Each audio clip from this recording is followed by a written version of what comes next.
Hello and अस्सलाम वालेकुम everyone, welcome back to another video. Hope you all are doing well. So जब मैंने English और उर्दू की वीडियो अपलोड की थी तो उस दिन से अभी तक कंटिन्यूसली मैसेजेस डीएम्स वगैरह आ रहे थे मुझे केमिस्ट्री के लिए. And to be honest I was really busy, तो इसलिए मुझे काफ़ी टाइम नहीं मिल सका ताकि मैं केमिस्ट्री की वीडियो जल्दी से जल्दी अपलोड कर दूं. बट द थिंग वाज कि आप लोग के बहुत मैसेजेस आए हुए थे और मैंने एक चीज़ मेरे दिमाग से स्लिप हो गई थी कि जो पेपर है केमिस्ट्री का वो सेकंड पेपर है. सेकंड एनुअल का जो पेपर्स अभी स्टार्ट होंगे तो उसमें सेकंड पेपर केमिस्ट्री का है. And that was something that slipped my mind and I forgot. और मुझे डेट शीट ऑब्वियसली याद नहीं थी क्योंकि मैं इम्प्रूवमेंट्स नहीं दे रही. सो आई थिंक इसलिए भी बहुत ज़्यादा क्योस क्रिएट हो गया था, बहुत ज़्यादा टेंशन क्रिएट हुई थी कमेंट्स में कि केमिस्ट्री की किसी तरह वीडियो अपलोड कर दें. So I am finally making video for chemistry class 11th. और अभी मैं आप लोग को इसमें से बताऊंगी जो इंपॉर्टेंट टॉपिक्स हैं, जो इंपॉर्टेंट चैप्टर्स हैं, उसके बारे में हम बात कर लेंगे. तो हमारे पास टोटल आ जाते हैं यहाँ पे 22 chapters, you can say 21 chapters, क्योंकि पहला चैप्टर जो है हमारे पास वो कम्प्लीटली फॉर्मेटिव है, उसमें से कुछ भी नहीं आएगा. और बाकी भी चैप्टर्स हैं जिसमें से बहुत कुछ फॉर्मेटिव है, लेकिन ऑब्वियसली हम उसको तो मैं पहले वीडियो में बता चुकी हूँ, या फिर जो बच्चे ऑब्वियसली सेकंड एनुअल दे रहे हैं तो उनको पता होगा कि क्या फॉर्मेटिव है और क्या समेटिव है. तो we are not going to be discussing that. हम असली जो इंपॉर्टेंट बातें हैं वो डिस्कस करेंगे. तो यहाँ पे हमारे पास जो चैप्टर 2 से हमारी तैयारी यहाँ से स्टार्ट होनी चाहिए. तो चैप्टर 3 जो है ना वो बहुत इंपॉर्टेंट है. ये चैप्टर नंबर 4 हमारे पास आ जाता है. इसमें थ्योरी बेस्ड अगर आप कुछ देखेंगे तो थ्योरी इसमें इतनी ज़्यादा नहीं है. ये हमारे पास ये चैप्टर है और यहाँ पे आपको बस इतनी सी थ्योरी मिलेगी. थ्योरी इसमें बहुत ज़्यादा नहीं है. इसमें जो इंपॉर्टेंट चीज़ें हैं वो इसके न्यूमेरिकल्स हैं और वही बहुत मैटर करते हैं. इसके न्यूमेरिकल्स की आपने अच्छे से प्रैक्टिस करनी है क्योंकि उसके आने के चांसेस बहुत ज़्यादा हैं. इसके न्यूमेरिकल्स बहुत इंपॉर्टेंट हैं. ये जो एग्जाम्पल्स हैं इसकी सब प्रैक्टिस करके जाएँ, क्योंकि द थिंग इज़ कि चैप्टर 4 से अगर कुछ आना था तो वो न्यूमेरिकल्स ही होंगे, या फिर अगर थ्योरी से कुछ आना था तो वो एमसीक्यूज़, या बहुत आसान अगर पेपर हुआ तो सेक्शन बी में आ जाएगा. अगर लॉन्ग्स में आना हुआ या किसी भी चीज़ में आना हुआ वो अगेन आएगा आपके न्यूमेरिकल्स में से, इस चैप्टर में से. और ये जो लास्ट वाला टॉपिक है ये वैसे भी फॉर्मेटिव है, जिसमें से थोड़ी थ्योरी थी वो भी फॉर्मेटिव हो गया. ठीक है, अब चैप्टर 2 से हम स्टार्ट लेते हैं. चैप्टर 2 का ये हमारे पास चीज़ें हैं, इसमें से बहुत चीज़ें हमने पढ़ी हुई हैं. अच्छा, ट्रेंड्स जितने भी होते हैं ना, ये ट्रेंड्स आसान तो बहुत होते हैं लेकिन इंपॉर्टेंट भी काफ़ी होते हैं. ये देख रहे हैं आप लोग, ये सारे इस तरह के जितने भी ट्रेंड्स होते हैं, ज़रूरी नहीं है एटॉमिक ट्रेंड्स, पीरियड के ट्रेंड्स, ग्रुप के ट्रेंड्स आएँ. ट्रेंड्स जितने भी चैप्टर्स में जहाँ जहाँ मौजूद हैं वो बहुत इंपॉर्टेंट होते हैं. वो आते हैं पेपर में, सेक्शन बी में आ जाते हैं, कभी सेक्शन सी में आ जाते हैं और वो बहुत आसान होते हैं. तो अगर आप एक बार उसको अपने दिमाग में अच्छे से क्लियर कर लेना तो फिर वो आपके लिए बहुत आसान हो जाता है. तो ट्रेंड्स आपने अच्छे से करने हैं. और उसके बाद फिर हमारे पास जो इम्पॉर्टेंट टॉपिक इसमें से आ जाता है वो ये है मास स्पेक्ट्रोमेट्री. ये एक इम्पॉर्टेंट लॉन्ग बन सकता है. इसमें आपके पास इसकी वर्किंग, इसकी एप्लीकेशन, इसकी डायग्राम, इसकी हर चीज़ आ सकती है. तो इसकी अच्छे से तैयारी करें, ये आपका एक बहुत अच्छा लॉन्ग बन सकता है. अगर इस चैप्टर में से लॉन्ग बनना हुआ तो चैप्टर 2 में से मास स्पेक्ट्रोमेट्री बनेगा. उसके बाद हमारे पास आ जाता है chapter 3, again very important chapter. और इसमें बेसिक्स हैं. आगे जितनी केमिस्ट्री आपने पढ़नी है ना इस बुक में, उसकी बेसिक्स इस चैप्टर में. जब तक आप इसको नहीं समझेंगे आपको आगे केमिस्ट्री नहीं समझ आएगी. ये एक पैराग्राफ गिवन है पेज नंबर 45 पे, ये आपने अच्छे से पढ़ के जाना है. क्यों अच्छा, यहाँ पे ये जो पैराग्राफ है इसको आपने अच्छे से पढ़ना है, क्योंकि यहाँ पे आपको क्लियरली दिखाया हुआ है कि ये जो बॉन्ड एनर्जी है ना, ये डाउन द ग्रुप इंक्रीज़ नहीं बल्कि डिक्रीज़ हो रही है. तो क्लोरीन से आयोडीन तक ये डिक्रीज़ हो रही है, लेकिन फ्लोरीन टू क्लोरीन ये कम है. ये क्यों?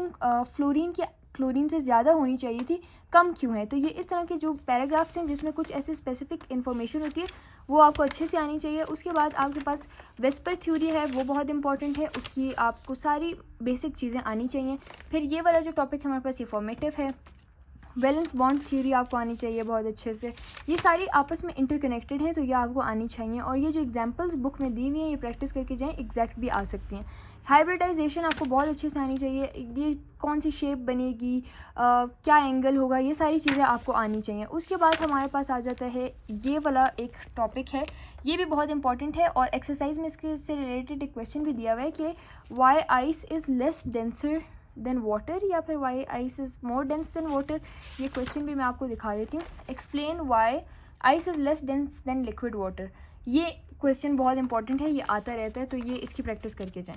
उसके बाद फिर यहाँ पे हमारे पास आ जाता है molecular orbital theory. Molecular orbital theory is very important. ये लॉन्ग्स में आ चुका है बहुत बार. और इसकी जो एग्जांपल्स हैं ना जैसे molecular orbital diagram of hydrogen, nitrogen, fluorine, oxygen, ये सारे बहुत इंपॉर्टेंट हैं, ये पेपर में आते रहते हैं, तो इसकी प्रैक्टिस आपने करनी है। चैप्टर 4 का तो मैं आपको बता चुकी हूँ। फिर आपके पास चैप्टर नंबर 5 है, वो भी अच्छा इंपॉर्टेंट है, विस्कोसिटी वगैरह रीड कर लें, 2-3-4 दफ़े रीड कर लें, इतना ज़्यादा इम्पॉर्टेंट नहीं है अगर देखा जाए एज़ कम्पेयर टू बाकी चैप्टर्स। हाँ, ये जो लास्ट है प्रॉपर्टीज़ ऑफ क्रिस्टलाइन सॉलिड्स वाला, ये बहुत इंपॉर्टेंट है, इसको आप पढ़ लीजिएगा। इस चैप्टर में बस ये इंपॉर्टेंट था। उसके बाद हमारे पास एनर्जेटिक्स है, इसमें आपकी अगेन कैलकुलेशंस हैं और न्यूमेरिकल्स हैं, ये बहुत इंपॉर्टेंट हैं, इसको प्रैक्टिस करें। और एक और चीज़ थी इसमें, Hess law. Hess law is extremely important long question. एक हेस लॉ और इसी तरह Born Haber cycle, Hess law and Born Haber cycle, Hess law की ही एप्लीकेशन है बॉर्न-हेबर साइकिल, तो अगर आपको एक आ जाएगी आपको दूसरी भी आ जाएगी। ये दोनों आपने बहुत अच्छे से करके जाना है, ये बहुत इंपॉर्टेंट लॉन्ग्स हैं। उसके बाद हम चलते हैं चैप्टर नंबर 7 पे। रेट लॉ है, ऑर्डर ऑफ रिएक्शंस हैं, ये सारे आपको आने तो चाहिए। मैं इंपॉर्टेंट लॉन्ग्स आपको बता रही हूँ। ये एक इंपॉर्टेंट लॉन्ग है, effect of temperature on the rate of reactions, और ये जो 2 डायग्राम्स दी हुई हैं ये सारा बहुत लॉन्ग के लिए इंपॉर्टेंट है, तो ये आप अच्छे से करके जाएं। उसके बाद हमारे पास एक्टिवेशन एनर्जी, कैटालिसिस, इसको अच्छे से रीड करके चले जाएं। बाकी एक्सरसाइजेज सारी करके जाएं। उसके बाद ये हमारे पास आ जाता है चैप्टर नंबर 8, इसमें से भी मैं आपको इंपॉर्टेंट बता देती हूँ। ये जो पॉइंट्स गिवन है ना, कंडीशंस फॉर इक्विलिब्रियम, ये सेक्शन बी के लिए इंपॉर्टेंट है, तो इसको देख के जाएं। अच्छा, ये भी इंपॉर्टेंट लॉन्ग बन सकता है ये वाला जो है। और उसके बाद देख लेते हैं बाकी कौन सा है। ली Chatelier principal is very very very important. Her paper में ली चैटलियर ज़रूर आया हुआ होता है, तो ऐसा पेपर मुश्किल है कि हो जिसमें ली चैटलियर ना हो, तो आप लोग इसको देख लें। उसके बाद इफेक्ट ऑफ टेम्परेचर, प्रेशर, ये सारी चीज़ें ली चैटलियर में आ जाती हैं, ये आपको आनी चाहिए। फिर ली चैटलियर की applications which is Haber's process and contact process, ये भी बहुत इंपॉर्टेंट है, ये भी आते हैं, तो ये इंपॉर्टेंट है, ये आपने करना है। उसके बाद इसकी एक्सरसाइजेज अगेन न्यूमेरिकल्स जितने भी हैं वो आपने अच्छे से करने हैं। फिर हमारे पास आ जाता है acid and bases. Acid and bases में हमारे पास इम्पॉर्टेंट जो आ जाता है वो है buffer solution and their application. ये एक बहुत इंपॉर्टेंट टॉपिक है, शॉर्ट या लॉन्ग दोनों में से आ सकता है, ये इंपॉर्टेंट है। उसके बाद सॉल्ट हाइड्रोलिसिस भी इंपॉर्टेंट है, एंड अगेन सॉलिबिलिटी प्रोडक्ट भी इंपॉर्टेंट है। लास्ट के 3-4 टॉपिक्स जो हैं वो इंपॉर्टेंट है। कॉमन आइन effect, salt hydrolysis, solubility product और बफर, ये 4 टॉपिक्स इस चैप्टर में से इंपॉर्टेंट हैं, ये आप कर लें। उसके बाद हम चलते हैं नेक्स्ट चैप्टर 10 पे। पीरियोडिक टेबल वाला चैप्टर है, आसान है काफ़ी।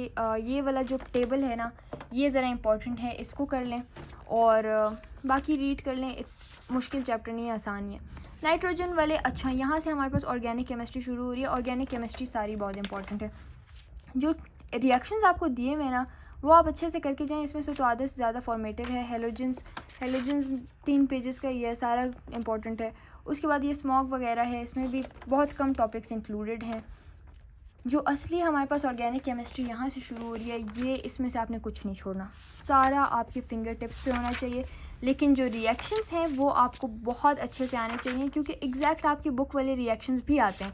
तो नेमिंग, रिएक्शंस और इसके जो डायग्राम्स हैं वो सारे आपको आने चाहिए। या तो वो आपको दे सकते हैं नाम दे सकते हैं, आपने स्ट्रक्चर बनाना होगा, या स्ट्रक्चर दिया हुआ होगा, नाम लिखना होगा। तो इस तरह की सारी चीज़ें आपको आनी चाहिए, ये बहुत ज़्यादा इंपॉर्टेंट है। ऑर्गेनिक केमिस्ट्री चैप्टर 15 से ऑनवर्ड्स एंड तक सारा बहुत इंपॉर्टेंट है। ये वाले रिएक्शंस जो हैं, types of organic chemical reactions, ये सारे बहुत इंपॉर्टेंट है। अच्छा, free radical substitution reaction of alkanes, ये इस चैप्टर में भी है, ये इससे आगे वाले एक चैप्टर में भी है, तो ये बहुत ज़्यादा इंपॉर्टेंट है। ज़रूरी नहीं है मीथेन का है, हो सकता है इथेन का है, हो सकता है प्रोपेन का है, हो सकता है ब्यूटेन का है।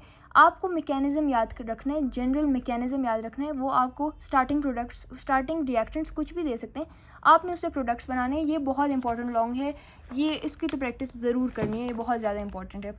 फिर एलिमिनेशन, सब्स्टिट्यूशन वगैरह है। आइसोमेरिज्म में शॉर्ट में भी आ सकता है, लॉन्ग में भी आ सकता है। इसके सारे टाइप्स को आपको एक्सप्लेन करने के लिए कह सकते हैं। देखें 5 मार्क्स का क्वेश्चन इसमें से आ सकता है, क्योंकि इसमें 5 टाइप्स हैं। अगर ये आया तो बहुत इजी होगा, क्योंकि याद की हुई चीज़ होगी। लेकिन इस तरह सीधे साधे सवाल वो नहीं देते, एक्सरसाइज के सवालों को देखें, उस तरह के सवाल देते हैं। फिर हमारे पास हाइड्रोकार्बन्स है। अगेन मैं आपको कह रही हूँ कि इसमें मैं आपको नहीं बता सकती ऑर्गेनिक में, क्योंकि ऑर्गेनिक सारी इंपॉर्टेंट है। ये देखिए free radical substitution of ethane, पीछे हमें मीथेन का दिया था, अगेन इथेन का दिया हुआ है, तो वो आपको प्रोपेन ब्यूटेन किसी का भी दे सकते हैं, ये बहुत इंपॉर्टेंट है। ये जो हमारे पास रिएक्शंस होते हैं ना, ये एग्जैक्ट भी आ सकते हैं, तो आपने बहुत अच्छे से करने।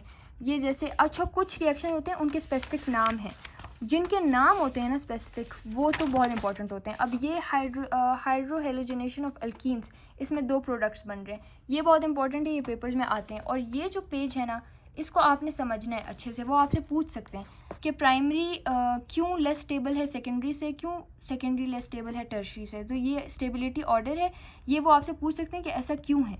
तो आपने इसकी रीज़न समझनी है और फिर उनको भी समझानी है अगर पेपर में आ जाए।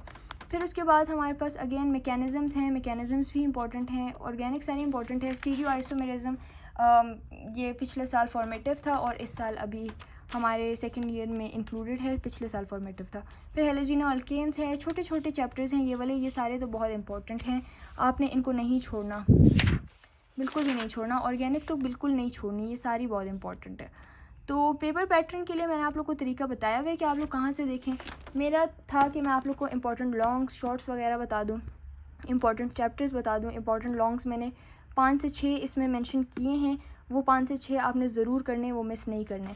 और बात रही हमारे मॉडल पेपर की, तो अगेन मैं आपको करके दिखा देती हूँ कि आपने वेबसाइट पे जाना है और मॉडल पेपर खोल के ख़ुद रीड करना है। अब इसका मॉडल पेपर मैं आप लोग को खोल के नहीं दिखाऊंगी, आप लोगों ने इसके लिए थोड़ी सी एफर्ट डालनी होगी। फेडरल बोर्ड की वेबसाइट पे जाएं और मॉडल पेपर देख के जाएं।